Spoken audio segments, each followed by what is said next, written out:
Ah, bonjour à tous! Vous nous avez fait parvenir des documents vraiment captivants sur les tout débuts de l'appel à l'islam à la Mecque. On Oui, va essayer aujourd'hui de plonger dans cette période et vraiment de comprendre les grands moments et les défis auxquels le prophète Massé, échoué Oshé et ses premiers compagnons ont dû faire face. absolument. C'est une période charnière, ce moment où l'appel devient plus ouvert. Oui, Après une première phase discrète, on arrive à un point de bascule. exactement. Et ce point de bascule, c'est vraiment marqué par cet ordre divin. Mhm. On le retrouve dans vos sources. Oui, Verset 214 de la sourate Ash-Shu'ara, et avertis les gens qui te sont les plus proches. C'est vraiment là qu'on passe à un appel plus manifeste, plus public. on sort du cercle restreint. Exactement. On sort du cercle restreint et ce qui est intéressant, c'est que vos sources mettent en parallèle l'histoire de Moussa. C'est une préparation en quelque sorte pour le prophète Ayoïfi et ses fidèles. Hmm, Oui, parce que les sources mentionnent aussi les conséquences terribles pour ceux qui ont rejeté les messages des prophètes d'avant, oui, que ce soit Niso, les peuples de Had, Thamud, Ibrahim, Laut ou encore Pharaon et son peuple. tout à fait. On comprend que c'est pas anodin, cette évocation. C'est une mise en garde, une préparation, Oui, parce qu'on se doute bien que ça va être difficile. exactement. Donc il y a une forme de préparation spirituelle. D'accord. Bon, Oui. avec ça en tête, comment est-ce que cet appel public a débuté? Alors, le prophète et Onu Heshim, suivant l'ordre divin, va commencer par appeler ses proches. Oui, Donc on parle d'une réunion avec son clan Banu Hashim et des membres de Bani Muttalib ibn Abd Manaf. oui, Donc environ 45 hommes. oui. C'est un moment familial important. Et là, la réaction ne se fait pas attendre. Abu Lahab, l'oncle du prophète, s'oppose farouchement à cet appel. Il met en garde contre les divisions, contre les menaces extérieures. Absolument. Il essaie vraiment d'étouffer l'appel dans l'œuf. Il dit que le clan est suffisant et qu'il faut éviter que les autres tribus s'en prennent à eux. C'est une réaction très pragmatique d'un point de vue tribal, non? Exactement. Il est dans une logique de préservation du groupe, Oui. de la cohésion tribale. Oui, Et il voit là une menace potentielle. mais le prophète Sa et Tsioa ne se découragent pas. Il y a une deuxième tentative de s'adresser à eux. Cette fois-ci, il commence par louer. Allah, il proclame son unicité et déclare sa prophétie à eux en particulier et à l'humanité en général. Et il y a ces paroles assez fortes, assez marquantes sur la mort, la résurrection, le jugement dernier. Ça devait avoir un certain impact quand même. Absolument. On est vraiment dans l'affirmation du message fondamental de l'islam. Le prophète dit, et en ce, ne cherche pas à réformer la société, à faire de la politique. Oui. Il parle de la finalité de l'existence. Oui. C'est un message qui s'adresse à l'âme de chaque individu. Et là, on a deux réactions différentes. Abu Talib, l'autre oncle du prophète, Ochéurus, se montre protecteur. Mhm. Il est prêt à défendre son neveu, mais il dit qu'il ne peut pas abandonner la religion de ses ancêtres. Wow. Donc un soutien limité. Oui, on voit que la loyauté familiale est forte, mais en même temps, l'attachement aux traditions ancestrales est aussi présent. Oui. C'est une situation assez complexe. Et Abu Lahab intervient négativement une fois de plus. Et Abu Talib réaffirme sa protection. Oui. On sent qu'il y a une tension qui s'installe au sein même de la famille. Oui, c'est une illustration du conflit qui va se jouer à l'échelle de la société mécoise. C'est ça. Fort de cette protection, le prophète Sallallahu va passer à une étape supérieure, plus publique. Il monte sur le mont Safa et appelle les Korachites. Il s'adresse même à des clans en particulier. Ouais. C'est un acte assez audacieux quand même. C'est un acte de courage et de détermination. Le mont Assafa, c'est un endroit visible de tous. Oui. C'est vraiment pour signifier que son message ne peut plus être ignoré. Et la réaction est immédiate. Les Korachites se rassemblent. Ceux qui ne peuvent pas venir envoient des messagers. Abu Lahab est présent. Oui, toujours. Et là, le prophète ensemble leur pose une question cruciale. Oui. Il leur dit « Est-ce que vous me croiriez si je vous disais qu'une armée vous menace ?» Ils répondent tous qu'ils le croiraient, reconnaissant sa sincérité. Exactement. C'est une reconnaissance de l'intégrité du prophète. Avant même la révélation. Et suite à cette affirmation, il les avertit d'un châtiment terrible. C'est là qu'Abu Lahab, excédé, lui lance cette phrase terrible. « Tabalaka sera al-yom, Ali hada jamatana » que tu périsses le reste du jour. Est-ce pour cela que tu nous réunis? Et c'est immédiatement après ça que la sourate Al-Masad est révélée, condamnant Abu Lahab. C'est assez frappant, cette rapidité. C'est une réponse divine. Oui, Immédiate. Oui. Qui montre le soutien divin à son prophète, la réprobation de ceux qui s'opposent avec virulence. et il y a ce récit d'Abi Huraira qui est intéressant. Après ce verset, avertis les gens qui te sont les plus proches, le prophète Ney aurait fait un appel plus général, s'adressant au Quraysh en général, au fil de Ka'ab, à sa propre fille Fatima. Exactement. On voit que la rupture est faite avec le asabiya, le chauvinisme tribal. Le message est clair.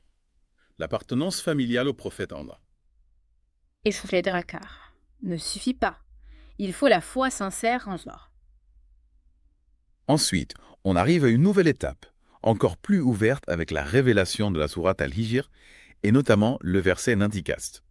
Bima tumaru wa arwat ani al-mushrikin.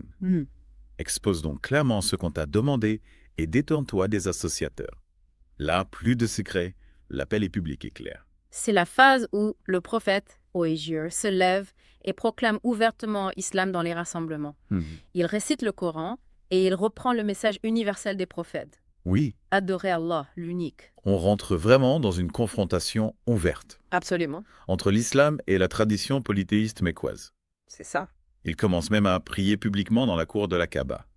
Et malgré l'opposition, de plus en plus de gens acceptent l'islam, ce qui crée des tensions au sein des familles. Évidemment. On imagine les conflits, les questionnements. Oui, bien sûr, adopter l'islam, c'est rompre avec ses croyances, avec les pratiques ancestrales. Oui.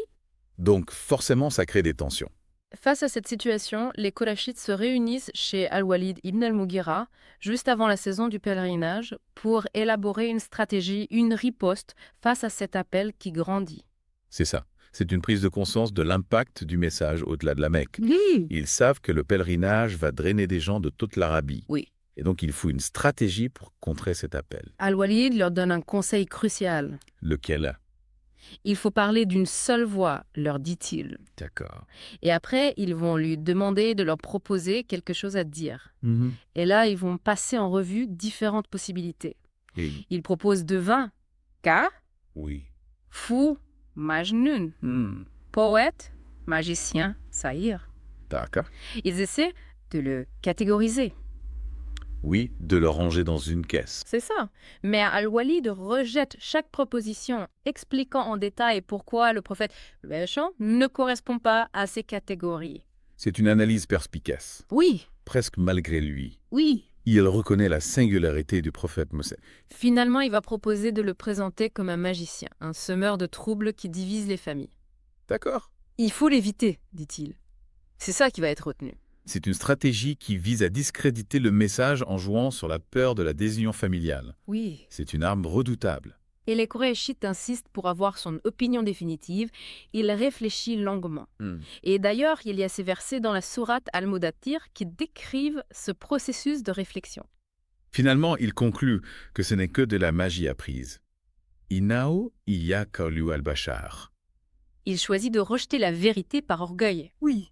Par peur des conséquences sur son propre statut. C'est ça.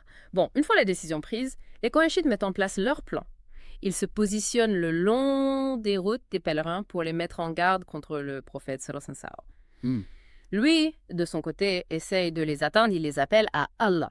Abu Lahab le suit partout pour le discréditer, disant qu'il a abandonné sa religion, qu'il ment.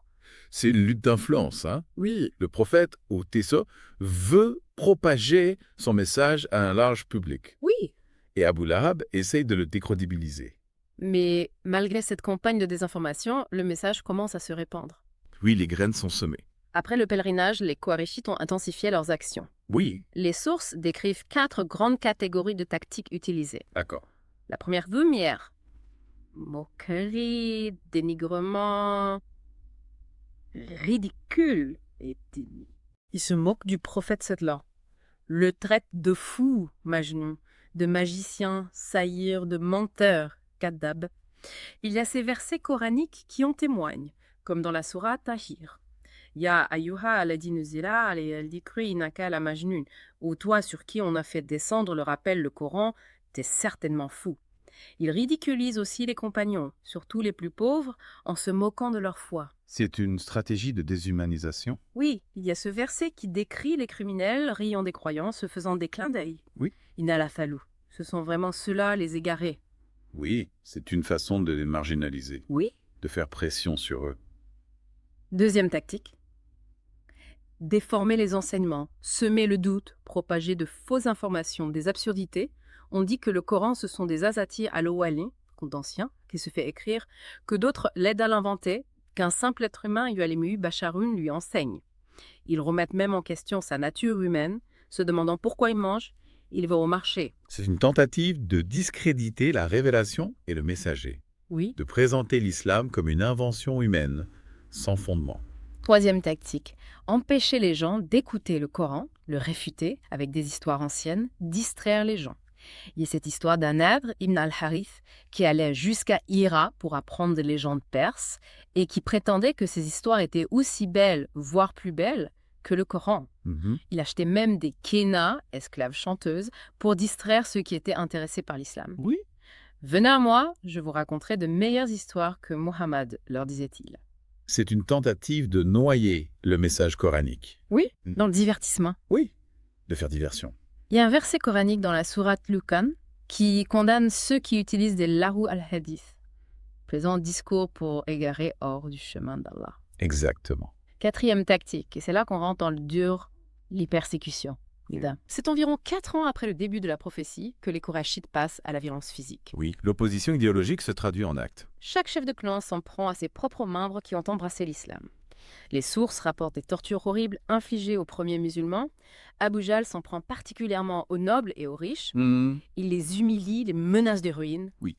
Et les plus faibles sont torturés, battus. On pense à Bilal, à la famille de Ammar ibn Yasir, les At. Oui, la persécution vise différentes couches de la société. Il y a l'oncle d'Uthman ibn Affan, qui l'enveloppe dans des feuilles de palmier et l'expose à la fumée. Ou Musab ibn Omer, qui affame son propre fils. Suhaib ibn Sinan Arumi, torturé jusqu'à en perdre conscience. Oui. Et puis Bilal, cet esclave torturé par Umayya ibn Khalaf, traîné par le cou, frappé, affamé, une pierre sur sa poitrine et sa réponse « Ahad, Ahad, Ahad ». Unique. Unique, la foi face à la barbarie. Et Abu Bakr, le chat, intervient et l'achète. Un acte fort. Un acte de solidarité. Ammar ibn Yasir et ses parents, Yasir et Sumayya, je sais, torturés par Abu Jahl. Sumayya, premier martyr de l'islam. Ammar qui finit par céder sur la torture. Et ce verset coranique qui est révélé dans la sourate An-Nahl pour nuancer la question du reniement sous la contrainte. Allah prend en compte la faiblesse humaine Oui, face à la torture. on pourrait continuer les lises. Abu Fakiha, Kabab ibn al-Arat, Zanira, Anadia et sa fille Ubays, une femme battue par Omar ibn al-Khattab. Avant sa conversion, Abu Bakr Chehi, avant sa conversion, Abu Bakr qui libère des esclaves persécutés. C'est une persécution systématique et brutale. Oui. Il veut éradiquer l'islam par tous les moyens. Face à cette violence, les Qurayshis vont tenter une autre approche, plus diplomatique, négocier avec Abu Talib. Ils hésitent à s'en prendre directement au prophète. Oui, c'est à cause d'Abu Talib. Oui, c'est un homme important à la Mecque. Il y a une première délégation de nobles Qurayshites qui vient le voir, lui demandant soit de raisonner son neveu, soit de les laisser s'en charger. C'est une tentative de régler un problème religieux par la voie tribale. Oui. Ils reconnaissent le rôle d'Abu Talib. Abu Talib répond avec douceur, sans céder. Les Qurayshites reviennent une deuxième fois, plus menaçants. Ils disent qu'ils vont le combattre, lui et son neveu. Oui. Ali reporte les menaces à son père et Abu Talib demande à son neveu d'être plus conciliant. La pression est forte. Le prophète Léo répond avec une force incroyable. Il dit qu'il ne renoncera pas, même si on lui offrait le soleil et la lune. C'est l'engagement total. Abu Talib, impressionné, change d'avis et réaffirme sa protection. Il va même réciter un poème en soutien à son neveu, disant qu'ils ne l'atteindront jamais tant qu'il est vivant. Le soutien d'Abu Talib est crucial. Troisième tentative. Les Qurayshites proposent un échange, homme pour homme, Amara ibn al-Walid contre le prophète, et chevaux. Abu Talib rejette l'offre, la qualifiant de Ma'asquaya Hada Minum, Wala Agla Hada Indi. Ceci ne diminue pas leur valeur et cela n'augmente pas la mienne. C'est un refus catégorique. Al-Nutim ibn Nadi intervient, Abu Talib lui répond sèchement. Les négociations ont échoué. C'est la fin de la voie diplomatique. Oui. On se dirige vers la confrontation. C'est ça. C'est ce qui se passe. Les Qurayshites perdent patience et passent à l'agression directe contre le prophète. Abu Lahab est souvent en première ligne. Ils se sont moins contraints que les autres. Oui. Il est un des chefs de Banu Hashim. Son hostilité est constante. Oui. Il avait forcé ses filles à divorcer des filles du prophète. Il s'était réjoui de la mort de son fils. Et Il essayait constamment de le discréditer. Il y a ce récit de Tariq ibn Abdillah al-Muharibi qui raconte qu'il lui jetait des pierres, le blessant. Oui, l'agression physique directe. Sa femme, Jamil, n'était pas en reste. Elle plaçait des épines sur son chemin à sa porte la nuit. Le Coran la décrit comme Hamalata al-Obab, la porteuse de bois, dans la sourate al-Masad. Elle attise le conflit. Il y a cette histoire où elle le cherche dans la mosquée, mais Allah l'aveugle et elle ne voit qu'Abou Bakr. Oui. Elle le menace. Elle récite des vers contre le prophète. Quand elle repart, le prophète confirme à Abou Bakr une section ou non. Quand elle repart, le prophète Aïe confirme à Abu Bakr qu'elle ne l'a pas vu. La protection divine. Abu Jahl aussi, un voisin qui le harcelait. Il y avait d'autres voisins aussi. Al-Hakam ibn Abil As, ibn Umayya, Okba ibn Abi Muway, Adi ibn Khamra al-Takafi et ibn al-Asda al-Utali. Il lui jetait des excréments d'animaux pendant la prière dans sa nourriture. Le manque de respect est total. Il est obligé de trouver un endroit caché pour prier. Okba ibn Abi Muway qui met les entrailles d'un chameau sur son dos pendant qu'il est prosterné. Les Qurayshites rient et Fatima trouve une nettoie. C'est terrible. Le prophète Assiyou fait une invocation dua contre eux, nommant Abu Jahl, Utba ibn Rabia, Okba ibn Abi Muway, invocation qui se réalisera à Badr.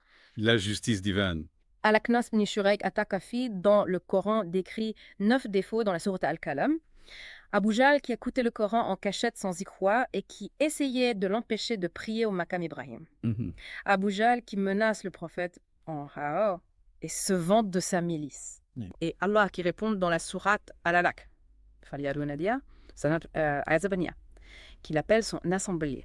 Nous appelons les gardiens de l'enfer. Le prophète qui saisit Abu Jahl à la gorge. Abu Jahl qui veut l'écraser pendant sa prière, mais qui recule en voyant une fosse enflammée et des êtres ailés.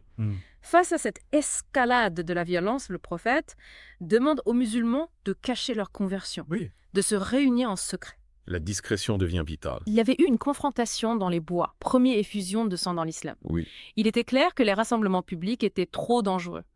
La plupart des compagnons cachent leur foi, leurs pratiques, leurs réunions. Le prophète continue seul son appel et ses adorations publiques. Il prend tous les risques. On choisit la maison d'Al-Arkam ibn Abil Arkam comme lieu secret. C'est sur le mont As-Safa, discret, à l'écart des Qurayshites. Le prophète paie, où il leur est sans, leur récite le Coran, les purifie, Taskia, leur enseigne la sagesse, Hikma. C'est le premier centre d'enseignement de l'islam. Les persécutions s'intensifient. La vie à la Mecque devient insupportable. C'est dans ce contexte, environ 5 ans après le début de la prophétie, qu'est révélée la sourate Az-Zumar et que la décision est prise d'une première émigration hijra vers l'Abyssinie, Al-Habasha. C'est un tournant majeur. Oui. La recherche d'un refuge. Donc, en résumé, on a vu un chemin difficile. Un appel initial aux proches. Puis l'appel public sur le mont As-Safa. La réaction hostile des Qurayshites. Moqueries, persécutions, négociations qui échouent. Agression directe. L'importance de la maison d'Al-Arkam. Et enfin, la première immigration. En explorant ses débuts, on comprend les défis immenses auxquels la première communauté musulmane était confrontée. L'engagement total du prophète de s'obtenir sur la force de la conviction. Absolument. Face à une adversité incroyable, ça nous en dit long sur la force de la conviction. Absolument. En considérant ces débuts tumultueux, comment comprenons-nous la force d'une conviction face à une opposition acharnée? Et quelles leçons pouvons-nous tirer aujourd'hui de cette période fondatrice?